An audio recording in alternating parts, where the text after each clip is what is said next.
Welcome, everybody. I'm here with none other than Cody Bjugan, the dirt dog himself, and today we're going to talk about something that nobody likes to talk about, but we're going to talk about it, your 3 worst deals. So, Cody, there's no way you're Mr. Perfect. Tell us about sometimes you failed and how bad it was.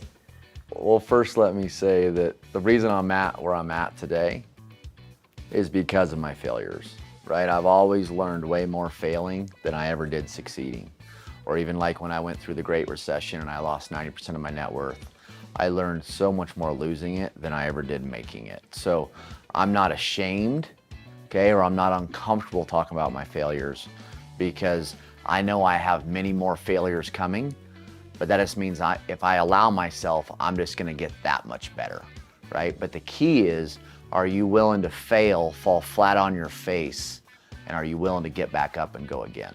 The first one I'm gonna tell you about, and what made this deal challenging, was trust, okay? I'm a big believer that trust is the foundation of everything, okay?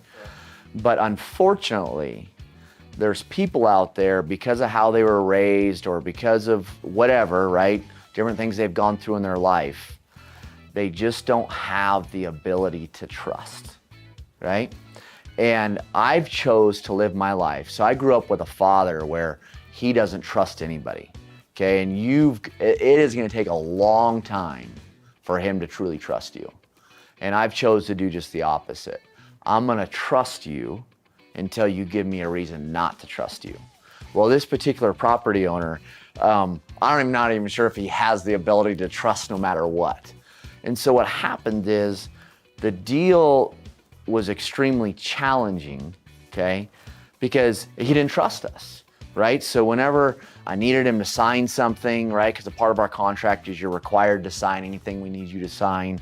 Whether it was I needed some more time on something or whatever it may be, it was a battle. It was a war at every single step. No matter how much I spent the time to educate, because remember, I think you and I talked about it a while ago, is that I'm a big believer in that you can build trust through educating. No matter what moves I made or steps we took or strategies we had with this particular property owner, he just would never trust us, okay? Does he trust us today? I'm not sure. I think we might have a shot of him trusting us now, and you know why that is? Because we successfully closed the transaction, even though he fought me through the whole entire process. So I wouldn't call that a failure. I'm just saying that because of that property owner and his lack of ability to trust, he made us doing our job very, very difficult. The next one that popped into my mind as soon as you asked me that question was, oh man.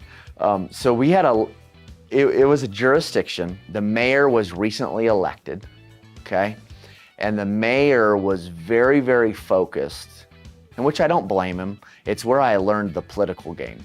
He was very, very focused on what the public's opinion was of him. And the reality is, there was lots of things that the mayor stood behind the public, even though none of it was based upon the law or the code in his city. We ended up having to bring what's called a land use attorney into that deal, okay, to work with the city to almost remind them or educate them on what the law was or what their actual city code was or how their code read. And at the end of it, because at the end of the day, we got that deal approved, okay? We pulled off what some saw as impossible. But I want to tell you, this is very important. Where there's a will, there's a way, okay? In order to be truly successful in my business model, in my opinion, you've got to have the ability to be resourceful, to be creative, to think outside the box. How did we get that deal done?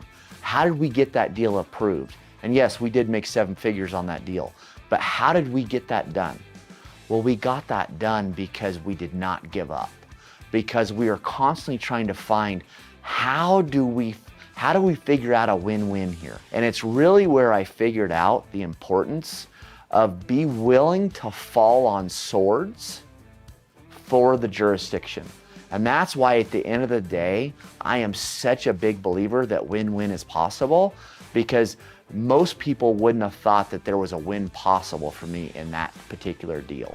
Well, those first two failures sound like they, ended up being successes. They just took a little bit more time than planned. Yeah. Are there any times where you lost a ton of money on a deal, something just fell through, or like the time just wasn't right? I'm not a big believer in the word regret, in the same way that I'm not a big fan of the word failure. See, to me, challenges or mistakes are just an opportunity to learn and grow, right? Yeah. And so to me, that's not a failure. That's a huge opportunity to learn and grow. Right. So, but okay, let's talk about a deal where I lost my shorts. And it's part of the reason, it's a big reason why I've carved out the niche I have. Because yes, I'm in the land development industry. I have developed tons and tons of projects. I'm even willing to develop projects today, okay? But the thing is, that's not what I teach. I teach you how to make money in my space, by bringing value in my space without ever taking on the risk of putting a shovel in the ground or ever starting the construction of the actual land development. So yes, we are in the land development space, but we teach you how to play and bring value without ever putting a shovel in the ground. But this particular project is a project where I put a shovel in the ground, where I did the construction. See, the thing is, the capital it takes or the cash it takes to get a project from raw land into an approved development is minuscule compared to the cash or capital it takes if you're actually gonna do the construction, if you're actually gonna do the land development. And not only does it take multiple more amount of cash or capital to actually do the construction or do the land development, but there's also the debt on top of that, right? So now you're taking on not only, I don't know, let's just say quickly, let's just say you're taking on 5x, 10x. We could do some quick math. I don't know it off the top of my head, but you're taking on multiple more capital or cash needed, but then you're taking on probably 3x that in debt on top of it. Well, this is a particular project that I did that. I had what's called finished lots. So when you go and you do the actual land development, and you put in all the streets, the utilities, the street lights, the curbs, the sidewalks, whatever, well, now it's ready to go vertical on with homes, right? And build homes. And those individual lots that those homes are built on in our industry are referred to as what's called finished lots, okay? And so I had those finished lots pre-sold to a home builder, and I was gonna make a substantial amount of money, all right? Well, in the midst of that, and this particular project was in Idaho, all right? And in the midst of that, the market turned, all right? And this is what, 2006, 2007? This was 2007 when the market turned in Idaho. I'm gonna say I probably had those finished lots sold for $150,000 a lot, okay? And I believe there was 90 of them, right? So do the math, what is that, like 13.5 million, I think is what that is, I believe. Well, by the time I was done developing the project, those finished lots were worth $60,000. Wow. Okay, so 60, 90, so that was a change in value of 8.1 million. Yeah. All right, well, needless to say, I was into the project for more than what it was worth. Yeah. All right, now, thank the Lord, when I went through that downturn of the Great Recession, one thing I'm so thankful for today, I almost get emotional talking about it, is I did my best to not screw anybody else. And what I mean by that is I have many buddies that when they filed chapter, whatever it is, chapter 13, I think that's a restructure where you restructure your business. A lot of their contractors got screwed and got put out of business, but yet the owner of that company was still living the same lifestyle or still had a tremendous amount of wealth. And it's because they weren't willing to write personal checks back to the business to pay everybody that they hired. See, and I had this belief, and I don't know how I got there, but I'm just thankful I did. But I had this belief that my subcontractors deserved the money before I did personally. Because at the end of the day, I hired them. And so I was writing personal checks back to the business, okay, and getting all my contractors paid. And like, needless to say, on that project, those contractors, those consultants, those subs got all paid in full. and it was because I was writing checks back to the business. But I took an absolute whooping on that deal. And even at the end of the day, there was, I'm kind of rambling here, but it's important. I want you to learn from this, is that back then there was what you could do, what was called a deed in lieu of foreclosure. And that project was upside down, it was toast.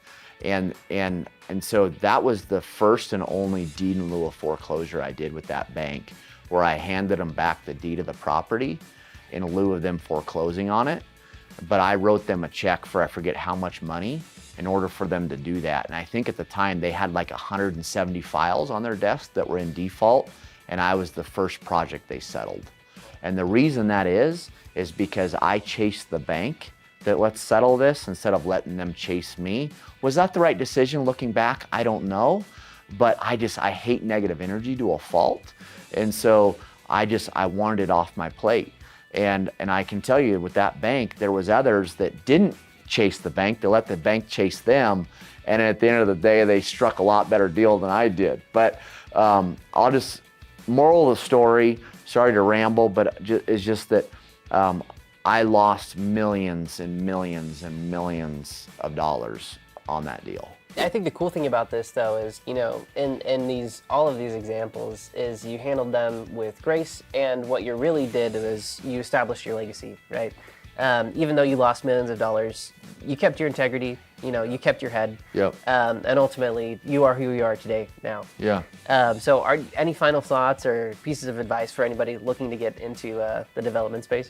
I would say whether you want to get into the development space or whether you want to get into other space, get comfortable with what the question was, failure, okay? Get comfortable with the idea of falling flat on your face. See that as an opportunity to learn and grow.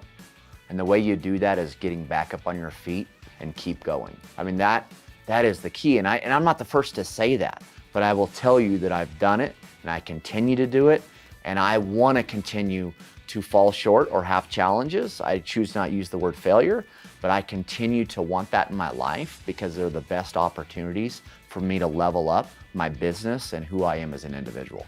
That's awesome. Thanks, Cody. And if you guys want to learn more about how to get into the land development space, click that link below.